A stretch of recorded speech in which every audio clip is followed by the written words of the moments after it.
E o impacto do aumento do preço do petróleo representa normalmente, né, um impacto, uma pressão inflacionária direta em alimentos, por exemplo, na indústria também, porque é um aumento de preço no transporte de uma maneira geral, né?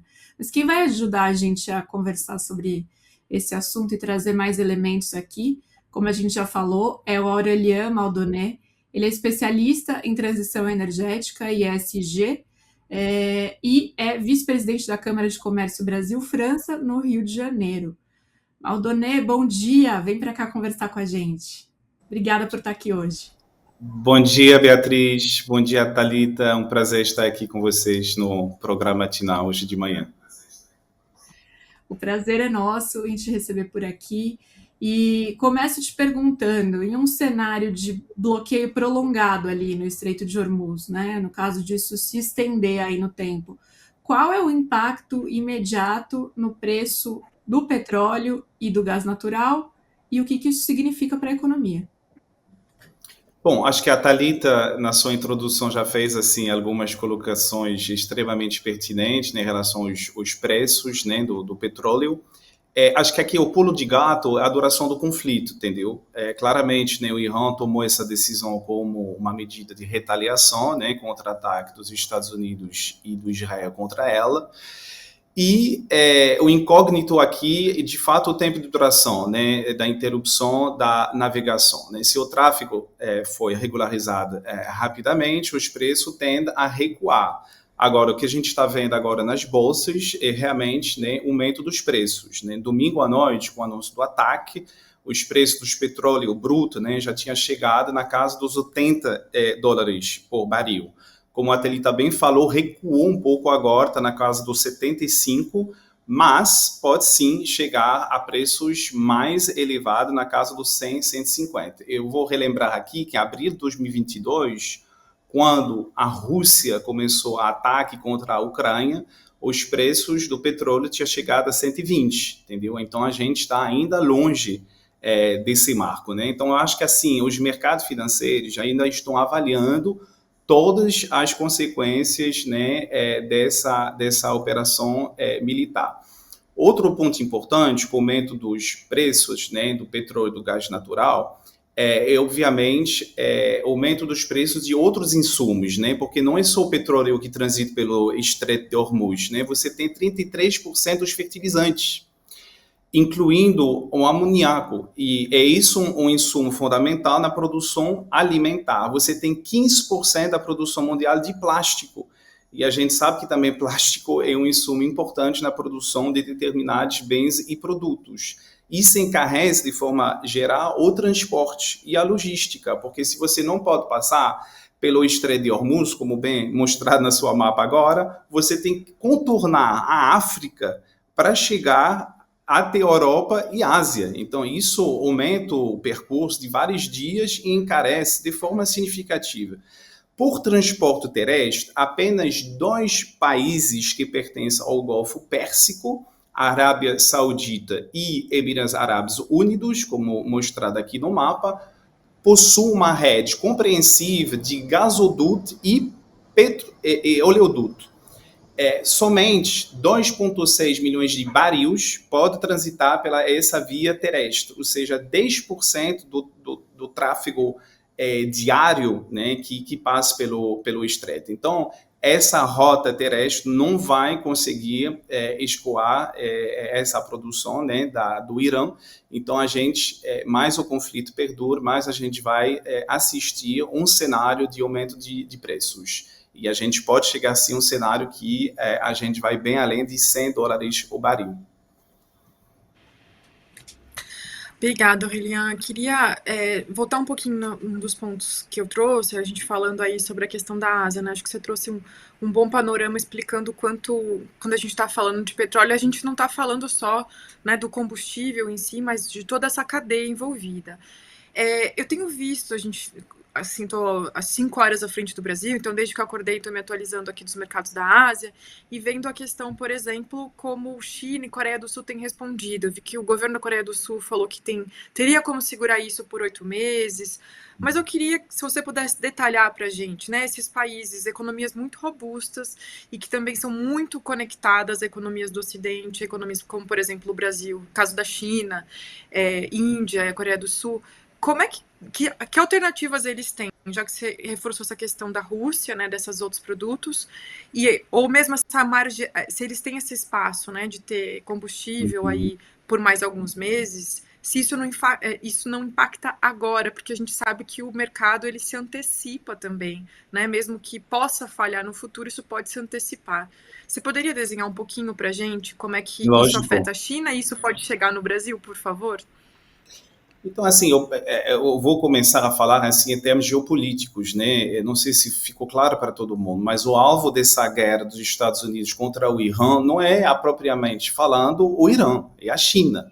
Porque hoje, quem é o maior utilizador do petróleo do Irã é a China. E como o regime ficou muito fraco nos últimos anos, ela teve acesso ali a um petróleo muito barato. Isso que interessa a China, porque ela precisa de muita energia, né, para produzir, né, para fazer a economia rodar e também construir as suas competências em tecnologias avançadas, inclusive inteligência artificial. Então, isso é um tiro dos Estados Unidos indireto contra a China, né? E agora, a China, ela vai ter que responder a isso, né? Para responder a sua pergunta, as alternativas, a China ela já se prepara a essa guerra energética há anos. Ela é a maior potência solar, né? Ela tem mais da metade do mercado, metade de potência instalada solar está na China. Ela é a maior fabricante de todos os equipamentos de turbinas eólicas e projetos solares do mundo, e ele tem construído também as suas capacidades em energia nuclear. Então, a China tem como aguentar. Agora, realmente, os principais fornecedores, né, de petróleo, de gás natural da China era, né, Venezuela, Rússia e Irã. E hoje são exatamente os alvos militares dos Estados Unidos, né?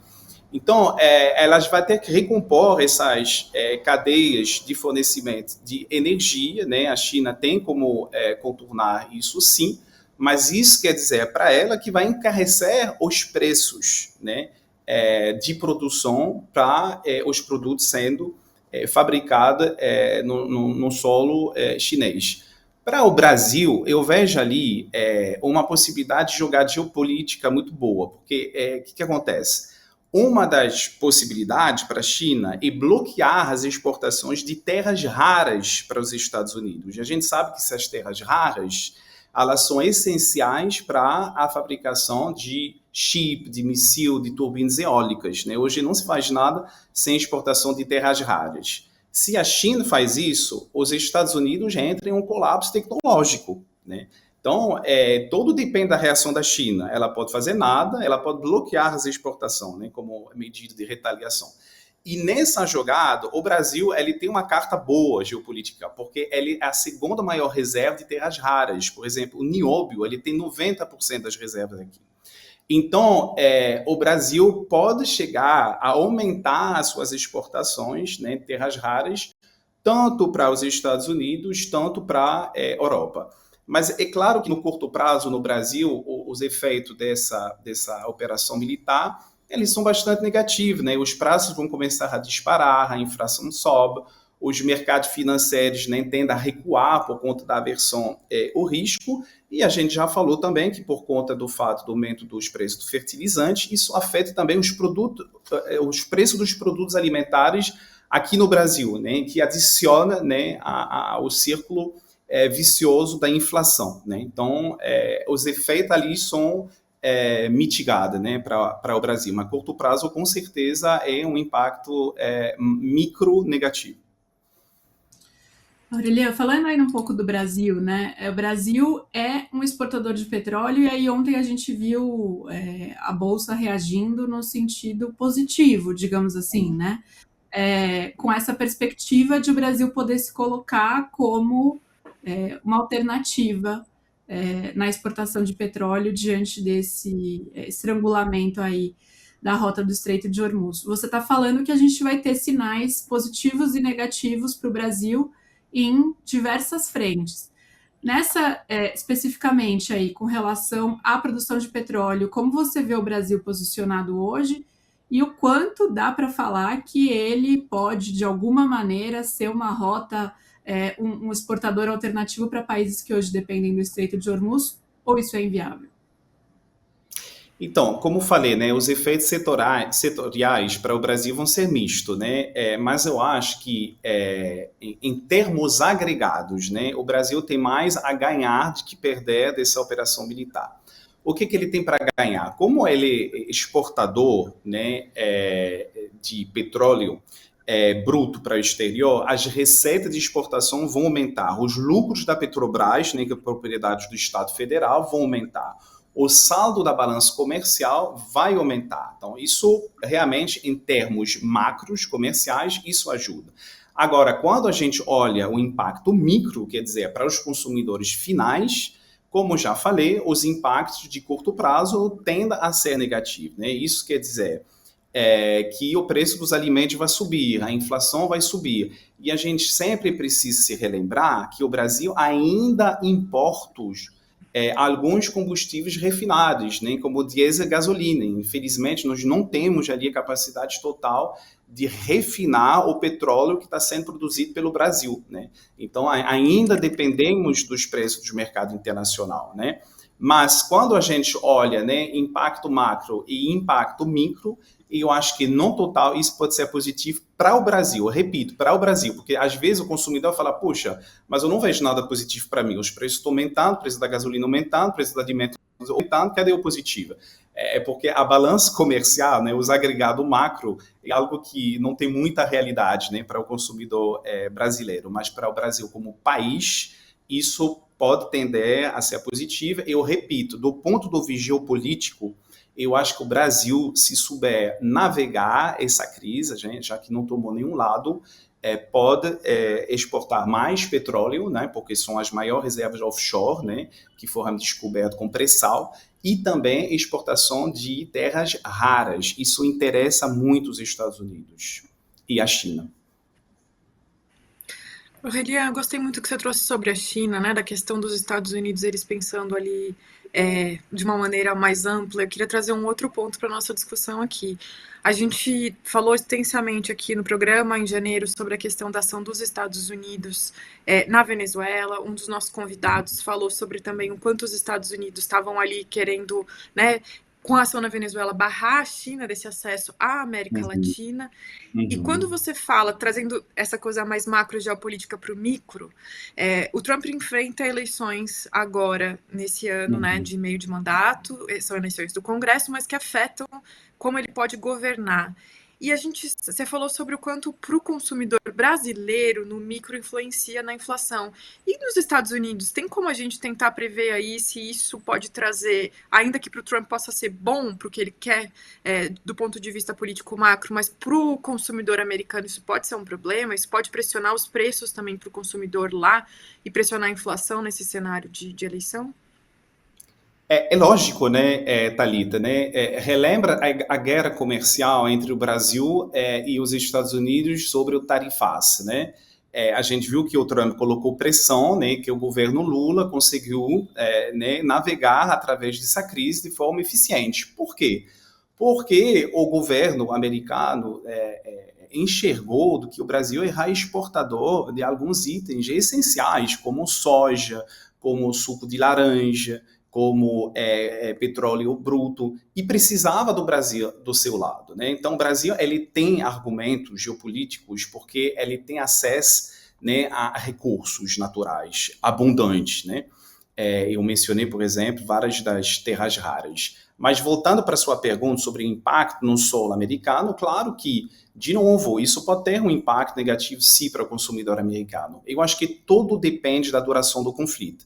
Você pode perceber que tanto o Trump, tanto o Netanyahu no Israel estão fazendo declaração dizendo que vai ser uma intervenção de muito curto prazo, limitada a 4 ou 5 semanas. Se for isso que realmente acontece, que acontece uma mudança de regime no Irã, os efeitos vão ser limitados, porque Estados Unidos já é autossuficiente em energia, por isso que no início do mandato do Trump, ele já tinha iniciado isso no mandato anterior, ele começou a decretar o fim dos subsídios às energias renováveis e pediu para as empresas de petróleo, como a Exxon, né, a Chevron, continuar procurar petróleo, né, nos Estados Unidos, né, e fora dos Estados Unidos, né, por isso que interessa muito a costa do Venezuela, por exemplo, e da Guiana, né, porque a gente sabe que aqui as reservas, né, em linha com o pré-sal brasileiros são muito importantes, né.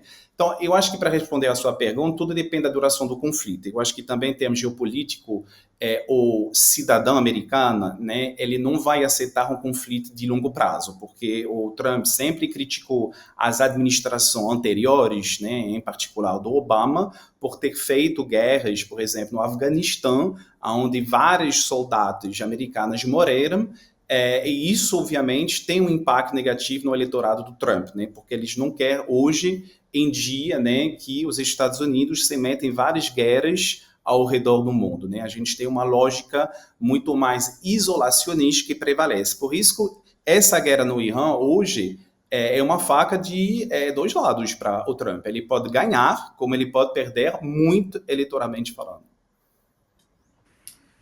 Aurelian, obrigada pela participação aqui, foi ótimo. Vamos precisar de você mais vezes. Já fica o convite para voltar aqui Com ao muito Matinal. prazer. Se você me permite uma última conclusão, eu acho que, por incrível que pareça, essa questão ligada ao petróleo pode até acelerar a transição energética mundial. Por quê? Porque quando você tem os preços do petróleo que sobem, as energias alternativas, incluindo as renováveis, tende a se valorizar mais. Então, a gente vai ver mais investimento em energias renováveis, energias alternativas, e isso também é um excelente cenário geopolítico para o Brasil, porque nós temos abundância em energias renováveis, né? Então, de novo, eu insisto sobre o fato que, se souber bem navegar essa crise, o Brasil pode sair muito bem dessa jogada do ponto de vista geopolítico. Obrigada mais uma vez, Aurelian. A gente fica Foi um em prazer. contato. Tchau, Bom tchau. dia para você. Obrigada. Thalita, antes da gente se despedir aqui da nossa comunidade, eu queria te pedir para dar uma atualizada em como estão as coisas e nos últimos ataques. As notícias falam em um ataque à Embaixada dos Estados Unidos em Riad e bombardeios no Líbano e no Irã também, marcando aí esse 4º dia de conflito. Fala para a gente como estão as coisas.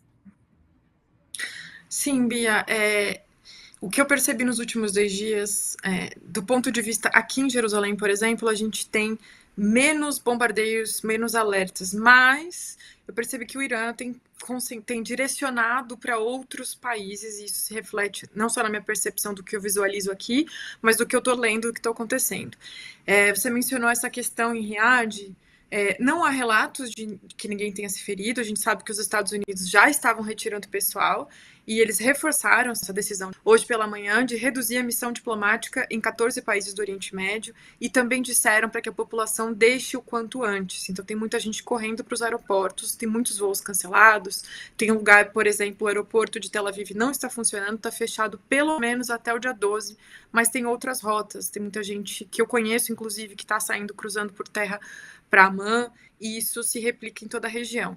Agora, tem uma outra frente de conflito, né, que é aí de Israel com o Hezbollah no Líbano. O Líbano tem uma situação política complicada, assim, histórica. O Líbano, eu falei ontem no programa, mas reforçando aqui, já ficou bastante tempo sem comando, tem um governo enfraquecido.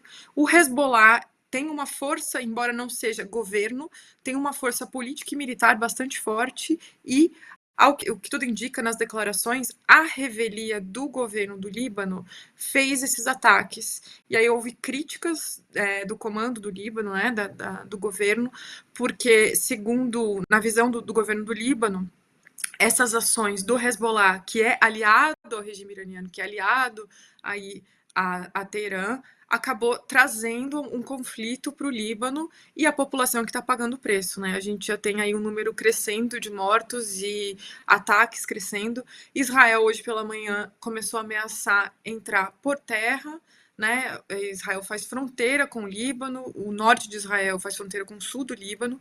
Então existe essa expectativa aí de que, além das questões aéreas, possa haver uma incursão por terra. Lembrando que o conflito mais recente, mais robusto, né, porque existe um cessar-fogo que vive sendo violado, mas em 2024 teve uma série de ações israelenses em território libanês, tanto por terra quanto aéreo. Teve aquele episódio dos pagers, que Israel conseguiu assassinar líderes do Hezbollah, mas isso ameaça dragar todo o país novamente para um conflito que pode se estender.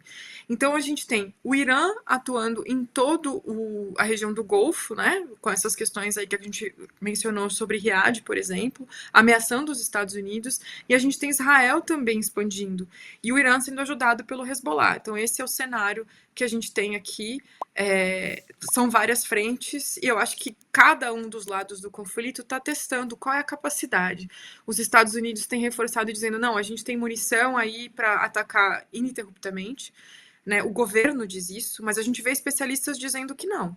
E se esse conflito se estender demais, porque eu acho que o que os Estados Unidos e Israel têm apostado é que eles estão no controle da situação, mas há muitas dúvidas sobre isso.